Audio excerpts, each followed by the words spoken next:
العلم هو النور الهادي والمفتاح لكل الخير من يرد الله به خيرا. بسم الله الرحمن الرحيم. الحمد لله رب العالمين والعاقبة للمتقين والصلاة والسلام على رسوله محمد وآله وأصحابه أجمعين. أما بعد، وإذا تغيرت العين المغصوبة بفعل الغاصب حتى زال اسمها وأعظم منافعها زال ملك المغصوب منه عنها وملكها الغاصب وضمنها ولا يحل له الانتفاع بها حتى يؤدي بدلها. ترجمہ دیکھیے، اور جب بدل جائے، تغیرت بدل جائے، العین المغصوبہ عین مغصوبہ، بفعل الغاصب غاصب کے فعل سے، وَإِذَا تَغَيَّرَتِ الْعَيْنُ الْمَغْصُوبَةُ اور جب بدل جائے عین مغصوبہ غاصب کے فعل سے، حتی زال اسمها یہاں تک کہ اس کا نام، وَأَعْظَمُ مَنَافِعِهَا اور اعلیٰ درجے کا فائدہ ختم ہو جائے، زال ختم ہو جائے. زال ملک المغصوب منہ عنہا تو زائل ہو جائیں گی، زال تو زائل ہو جائے گی، مغصوب منہ یعنی مالک کی ملک اس سے، یعنی عین مغصوبہ سے، وَمَلَكَهَا الْغَاصِبُ اور مالک ہو جائے گا اس کا غاصب یعنی عین مغصوبہ کا، جو چیز اس نے غصب کی ہے تو غاصب اس کا مالک ہو جائے گا، وَضَمِنَهَا اور اس کا تاوان دے گا، وَلَا يَحِلُّ لَهُ الْانْتِفَاعُ بِهَا حَتَّى يُؤَدِّيَ اور جائز نہیں ہے غاصب کے لیے فائدہ اٹھانا، لفظی ترجمہ ہو رہا ہے، اور جائز نہیں ہے غاصب کے لیے فائدہ اٹھانا، بہا اس چیز سے، حتی یؤدی بدلہا یہاں تک کہ دے دے اس کا بدل، اس کا بدلہ. کتاب الغصب جاری ہے، 2 سبق ہو چکے ہیں، آج کا تیسرا سبق ہے. صاحب کتاب جو عبارت پڑھی گئی اور ترجمہ کیا گیا، اس عبارت میں صاحب کتاب نے ایک قاعدہ بیان کیا ہے، اور وہ قاعدہ کیا ہے کہ اگر غاصب نے کوئی چیز غصب کی اور اس میں اتنی تبدیلی کر دی، اتنا تصرف کر دیا غصب کر کے کہ اس چیز کا نام ہی بدل گیا، پہلے کچھ نام تھا اور غصب کرنے کے بعد اتنا تصرف کر دیا، اتنی تبدیلی کر دی کہ کچھ اور نام ہو گیا، اس کا نام ہی ختم ہو گیا، اس چیز سے اس کا نام ہی ختم ہو گیا، اور اس چیز کے اکثر منافع ختم ہو گئے. تو مصنف امام قدوری رحمہ اللہ فرماتے ہیں کہ چیز کا نام زائل ہوتے ہی مالک کی ملکیت اس سے ختم ہو جائے گی، یعنی عین مغصوبہ سے مالک کی ملکیت، زال ملک المغصوب منہ عنہا مالک کی ملکیت اس سے ختم ہو جائے گی، وَمَلَكَهَا الْغَاصِبُ اور غاصب کی ملکیت اس پر ثابت ہو جائیں گی، اور غاصب پر اس کی قیمت واجب ہوگی، اس سے تاوان لیا جائے گا. اور آگے بتایا وَلَا يَحِلُّ لَهُ الْانْتِفَاعُ بِهَا حَتَّى يُؤَدِّيَ بَدَلَهَا غاصب تو اس چیز کا مالک تو بن جائے گا، لیکن غاصب پر ضمان واجب ہے، تاوان دینا پڑے گا، اس کی قیمت واجب ہوگی، اور جب تک غاصب قیمت ادا نہ کر دے عین مغصوبہ کی، مالک تو بن جاتا ہے، لیکن جب تک قیمت ادا نہیں کرے گا اس وقت تک استعمال کرنا اس چیز سے، عین مغصوبہ سے استعمال کرنا اس کے لیے جائز نہیں ہوگا۔ اور غاصب جب تک قیمت ادا نہ کرے اس وقت تک عین مغصوبہ سے اس کو فائدہ اٹھانا جائز نہیں۔ اس کی وجہ کیا ہے؟ اس کی وجہ یہ ہے کہ اصل مالک کا حق ثابت ہے عین مغصوبہ میں، لہٰذا بدل کی ادائیگی کے ذریعے اس کو راضی کیے بغیر، یعنی اصل مالک کو راضی کیے بغیر بدل کی ادائیگی کے ذریعے اس بغیر انتفاع کو راضی کیے بغیر فائدہ اٹھانے کو درست قرار دینا غصب کے دروازے کو کھولنا ہے۔ یعنی غصب کے دروازے کو کھولنا ثابت ہو جائے گا، لازم آئے گا کہ وہ بغیر بدل کے دیے ہوئے غاصب کیا کر سکتا ہے؟ غصب کی ہوئی چیز سے فائدہ اٹھا سکتا ہے، تو غصب کا دروازہ کھل جائے گا۔ تو سب سے پہلے اس سے بدل لیا جائے گا غاصب سے۔ اگر عین مغصوبہ میں اس نے تبدیلی کر دی، اعظم منافع کو ختم کر دیا، اس کا نام ہی ختم کر دیا ہے، تو بدل دیے بغیر اس غاصب کو اس سے فائدہ اٹھانا درست نہیں ہے۔ اب آگے عبارت دیکھیے، وَهَذَا كَمَنْ غَصَبَ شَاةً فَذَبَحَهَا وَشَوَاهَا أَوْ طَبَخَهَا أَوْ غَصَبَ حِنطَةً فَطَحَنَهَا أَوْ حَدِيدًا فَاتَّخَذَهُ سَيْفًا أَوْ صُفْرًا فَعَمِلَهُ آنِيَةً۔ ترجمہ دیکھیے،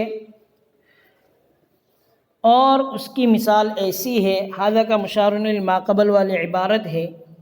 اور اس کی مثال ایسی ہے کمن غصب شاطن،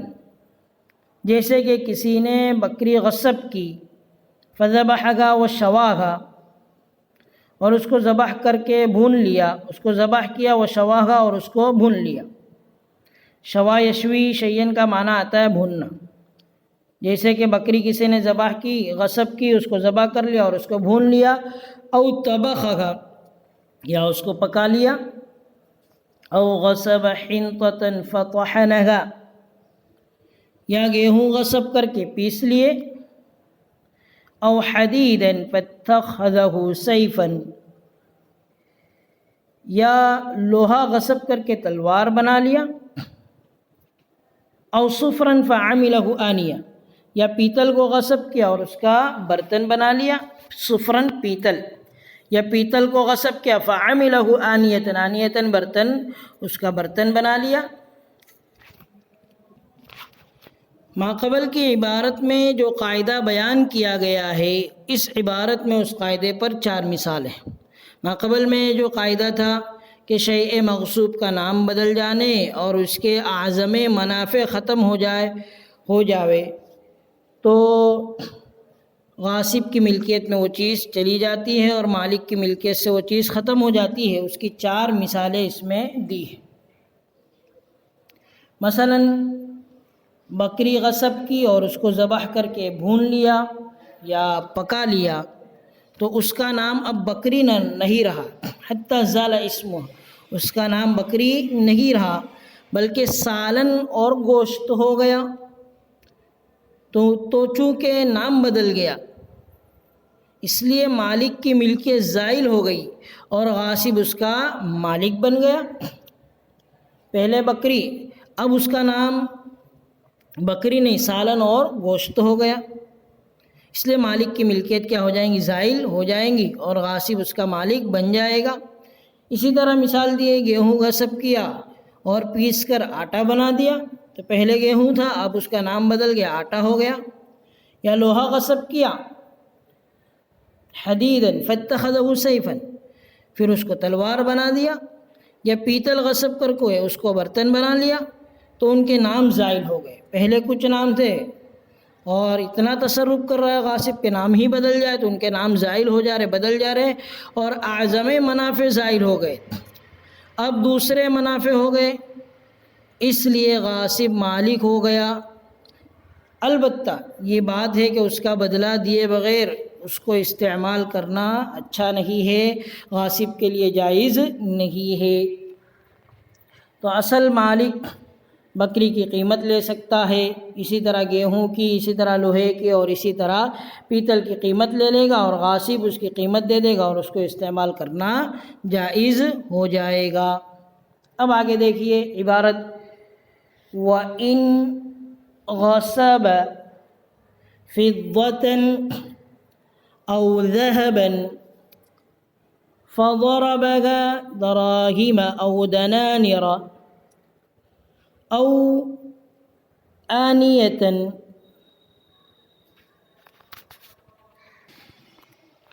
لم يزل ملك مالكها عنها عند ابی حنیفة رحمہ اللہ۔ ترجمہ دیکھیے، وَإِنْ غَصَبَ فِضَّةً أَوْ ذَهَبًا، اور اگر چاندی یا سونا غصب کیا، فضة چاندی، ذهبًا سونا، اور اگر چاندی یا سونا غصب کیا، فَضَرَبَهَا دَرَاهِمَ أَوْ دَنَانِرَ، اور ان کو ڈھال کر درہم یا دینار بنا لیے، چاندی کو ڈھال کر یا سونے کو ڈھال کر درہم یا دینار بنا لیے، لم یزل ملک مالکها عنها، تو ان سے مالک کی ملکیت ختم نہیں ہوگی، عند ابی حنیفہ، امام ابو حنیفہ رحمہ اللہ کے نزدیک۔ ماقبل میں جو قاعدہ آیا تھا کہ اس کا نام ہی ختم ہو جائے، غاصب نے کوئی چیز غصب کی اور غصب کرنے کے بعد اتنی تبدیلی اور اتنا تصرف کر لیا کہ اس کے اعظم منافع ختم ہو جائے اور اس کا نام ہی ختم ہو جائے، تو یہ جو مسئلہ ہے اس میں امام صاحب یہ فرماتے ہیں کہ سونا اور چاندی خواہ کسی بھی شکل میں ہو، ڈلی کی شکل میں ہو یا سکوں کی شکل میں ہو یا اس کے برتن وغیرہ بنا لیے جائے، پھر بھی وہ ثمن ہی ہے، سونا چاندی کسی بھی شکل میں ہو، اس سے ثمنیت ختم نہیں ہوتی ہے، ثمنیت زائل نہیں ہوتی، ان کا اصل نام ثمن باقی ہے، اس لیے غاصب ان کا مالک نہیں ہوگا، اعظم منافع جو ہے وہ ختم نہیں ہوئے۔ اس وجہ سے امام صاحب فرماتے ہیں کہ غاصب اس کا مالک، اصل میں قاعدہ یہ ہے کہ اعظم منافع ختم ہو جائے، اس کا نام ہی ختم ہو جائے، لیکن یہاں پر ایسا نہیں ہے کہ سونا اور چاندی جس شکل میں بھی ہو اس کے اندر ثمنیت باقی رہتی ہے، اس لیے غاصب ان کا مالک نہیں ہوگا، یہ تو امام صاحب فرماتے ہیں۔ لیکن صاحبین یہ فرماتے ہیں کہ اس نے ایک معتبر تبدیلی پیدا کر دی ہے، یعنی سونے اور چاندی کو ڈھال لیا ہے اور اس کو درہم دنانیر بنا لیے ہیں، تو ایک تبدیلی پیدا کرتے ان کا نام ہی بدل گیا، پہلے کچھ تھا اور بعد میں اس نے ڈھال کر اس کو درہم دنانیر بنا لیے، اس لیے مالک کی ملکیت ختم ہو جائے گی اور غاصب کی ملکیت ہو جائے گی، اب اس پر اتنی ہی چاندی لازم ہوں گی اور اتنا ہی سونا لازم ہوگا جتنا اس نے غصب کیا تھا۔ اب آگے عبارت دیکھیے، وَمَنْ غَصَبَ سَاجَةً فَبَنَى عَلَيْهَا زَالَ مِلْكُ مَالِكِهَا عَنْهَا وَلَزِمَ الْغَاصِبَ قِيمَتُهَا۔ ترجمہ دیکھیے، اور جس نے شہتیر کو غصب کر کے اس پر عمارت بنا لیا تو مالک کی ملکیت اس سے ختم ہو گئی۔ ساجتاً شہتیر کو غصب کیا، پھر اس پر عمارت بنا لی، زال ملک مالکها عنها، تو مالک کی ملکیت اس سے ختم ہو جائے گی اور غاصب پر اس کی قیمت لازم ہوگی۔ یہ جو مسئلہ ہے اس قاعدے پر مبنی ہے کہ مغصوب چیز نہ ہلاک ہوئی اور نہ اس میں کوئی تبدیلی ہوئی، یعنی ایک آدمی شہتیر اس کو کہا جاتا ہے کہ عمارت بناتے وقت اس کو عمارت میں لگایا جاتا ہے اور اس کا بنیادی رول اس میں ہوتا ہے جس پر پوری عمارت ٹکی ہوتی ہے، عمارت کی مضبوطی ہوتی ہے، تو یہ مسئلہ اس قاعدے پر ہے کہ مغصوب چیز نہ ہلاک ہوئی، یعنی غاصب نے شہتیر کو غصب کیا، وہ تو ہلاک نہیں ہوئی ہے، اس کی عمارت میں اس نے لگا دیا ہے اور اس میں تبدیلی بھی نہیں ہوئی ہے، البتہ غاصب کے مال کے ساتھ وہ لازم ہو گئی، عمارت کے ساتھ وہ چپک چکی ہے۔ اب اگر مغصوب چیز کو غاصب کے مال سے الگ کرتے ہیں، یعنی وہ شہتیر پورا مکان بن چکا ہے، پھر اگر مالک غاصب کو یہ کہتا ہے کہ یہ شہتیر مجھے چاہیے، تو غاصب کا اس میں بہت بڑا نقصان ہو جاتا ہے۔ اس لیے اس صورت میں بھی مالک کی ملکیت زائل ہو جائے گی اور غاصب کی ملکیت ہو جائے گی۔ اگر شہتیر غاصب سے مانگا جائے تو اس صورت میں غاصب کا بہت بڑا نقصان ہے، تو مالک کو اس کی چیز واپس دے، مالک سے کہا جائے گا کہ اس کی قیمت لے لی جائے، تو شہتیر کی مکافات قیمت کے ذریعے ہو جائے گی، اور شہتیر کی قیمت دلوانا ہی بہتر ہے۔ اصل میں اصول یہ ہے کہ ممکن ہو تو غاصب کو بھی نقصان سے بچانے کی کوشش کی جائے گی۔ اب آگے کی عبارت دیکھیے، وَمَنْ غَصَبَ أَرْضًا فَغَرَسَ فِيهَا أَوْ بَنَى قِيلَ لَهُ اقْلَعِ الْغَرَسَ وَالْبِنَاءَ وَرُدَّهَا إِلَى مَالِكِهَا فَارِغَةً فَإِنْ كَانَتِ الْأَرْضُ تنقص بقلع ذلك فللمالك أن يضمن له قيمة البناء والغرس مقلوعا۔ ترجمہ دیکھیے، ومن غصب ارضا، اور کسی نے غصب کیا زمین کو، فغرس فيها او بنا، اور اس میں پودا لگا لیا یا مکان بنا لیا، قیل له، تو اس سے کہا جائے گا، اقلع الغرس والبنا، کہ پودے اور عمارت کو اکھاڑ لو،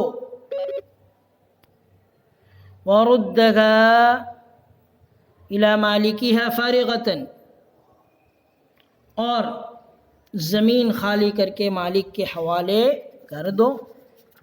فإن كانت الأرض تنقص بقلع ذلك، پھر اگر اس کے اکھاڑنے سے زمین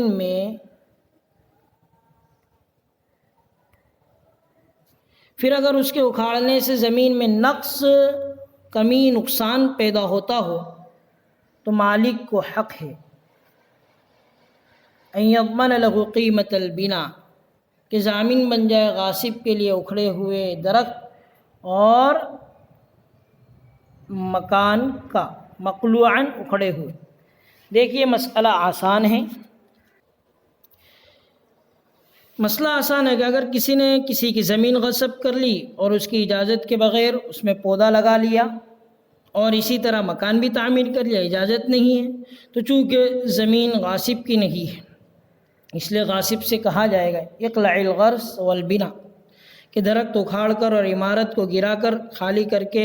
زمین مالک کے حوالے کر دو، یہ آپ کی زمین ہے ہی نہیں، کیونکہ تم نے خالی زمین ہی مالک سے لی تھی، اب جیسی لی تھی ویسے ہی مالک کے حوالے کر دو۔ بعد میں اگر عمارت توڑنے اور درخت کاٹنے میں زمین کو نقصان پہنچتا ہے، کہ عمارت کو منہدم کرے گا اور زمین کے درخت کاٹے گا تو زمین کو نقصان، تو مالک کو اختیار ہے، فللمالک، تو مالک کو اختیار ہے کہ وہ غاصب کی ٹوٹی ہوئی عمارت کی قیمت اور اکھڑے ہوئے درخت کی قیمت لگا کر دے دے، یعنی اس میں اس کا بھی فائدہ ہے، اور غاصب نے جو درخت لگائے ہیں، عمارت بنائے، اس کو تو مالک کے لیے اختیار ہے کہ وہ قیمت، درخت کی قیمت لگا کر دے دے، اور اکھڑی ہوئی چیز مالک کی ہوگی، یعنی عمارت جو منہدم کی جا رہی ہے یا یہ کہ درخت وغیرہ جو ہے وہ مالک کے ہو جائیں گے اور اس کو اس کی قیمت مل جائے گی۔ آگے عبارت دیکھیے، وَمَنْ غَصَبَ ثَوْبًا فَصَبَغَهُ أَحْمَرَ أَوْ سَوِيقًا فَلَتَّهُ بِثَمَنٍ فَصَاحِبُهُ بِالْخِيَارِ إِنْ شَاءَ ضَمَّنَهُ قِيمَةَ ثَوْبٍ أبيض ومثل السويق وسلمهما للغاصب وإن شاء أخذهما وَالضَّمِنَ مَا زَادَ الصَّبْغُ وَالسَّمَنُ فِيهِمَا۔ ترجمہ دیکھیے،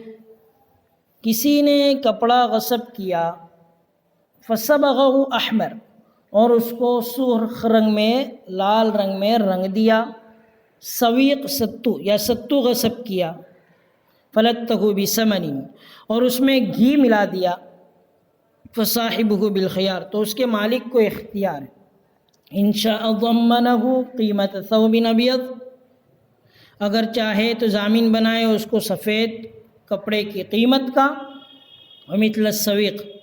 اور ستو کے مثل کا، وسلمهما للغاصب، اور غاصب کو وہ دونوں چیز حوالے کر دے، وإن شاء أخذهما، اور اگر چاہے تو دونوں کو لے لے، وَزَمِنَ مَا زَادَ الصَّبْغُ وَالسَّمَنُ فِيهِمَا، اور جو رنگ اور گھی ان دونوں میں زیادہ ہوا ہے اس کا ضمان دے دے۔ مسئلہ آسان ہے کہ ایک آدمی نے، غاصب نے کپڑا غصب کیا، سفید کپڑا غصب کر کے اس کو کیا کر دیا، لال رنگ میں رنگ دیا، یا ستو غصب کیا، پھر ستو کو غصب کر کے اس میں گھی ملا دیا، زیادتی کر رہا ہے، تو ایسی صورت میں مالک کو اختیار ہے، یا تو سفید کپڑا اور خالص ستو کی قیمت لے کہ مجھے سفید کپڑے کی قیمت دے دے اور خالص ستو کی قیمت دے دے، اصل مالک کہے گا۔ اگر وہ قیمت دے دیتا ہے سفید کپڑے کی غاصب اور خالص ستو کی، تو غاصب کو کپڑا اور ستو حوالے کر دیا جائے گا۔ ایک صورت تو یہ ہے، اور دوسری صورت یہ ہے کہ اصل مالک جو ہے تو رنگ اور گھی کی قیمت غاصب کو دے دے گا، اس نے جو زیادتی کی تھی، یعنی سرخ رنگ میں رنگا تھا اور ستو میں گھی ملایا تھا، تو دونوں کی قیمت دے دے گا اور دینے گا، اور اپنا کپڑا اور ستو غاصب سے لے لے گا۔ یعنی اصول یہی ہے، قاعدہ یہی ہے کہ مالک اور غاصب دونوں کو نقصان نہ ہو، ایسی کوئی شکل اختیار کی جائے گی، حتی الامکان دونوں کو ان کا حق مل جائے، اس طرح کی کوشش کی جائے گی۔ تو آج چند مسائل ہم نے پڑھے ہیں، آج کا درس ہم یہیں پر ختم کرتے ہیں۔ اخیر میں اللہ تبارک و تعالیٰ سے دعا ہے کہ اللہ تبارک و تعالیٰ ہمیں علم و عمل، فہم سمجھ اور اخلاص میں خوب خوب برکت عطا فرمائے۔ وصلی اللہ علی النبی الکریم۔ السلام عليكم، لا تنسوا الاعجاب بالفيديو والاشتراك في القناة تشجيعا لنا لنستمر بنشر المزيد إن شاء الله.